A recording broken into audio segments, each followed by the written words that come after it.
This is the new iPhone 14 Pro, and today we would like to show how you can share the Wi-Fi network password on this device. So first of all, you need to, get to the Wi-Fi settings page. You can do that by either launching the settings and going into dedicated category, or you can also swipe downwards from the top right part of your display, therefore the status bar. In order for the control center to be launched, in here expand the network shortcuts and then tap and hold on the Wi-Fi and go straight to the Wi-Fi settings. So here, choose what network you would like to share the password of. I'll go with the one that I'm currently connected to, then tap on it. At the network details page, you'll see the dedicated section containing the password.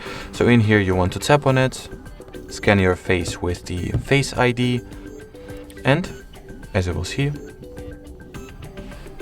now the Wi-Fi network password is visible, and from here you can copy it, send it to whoever needs it, or simply spell it for anybody.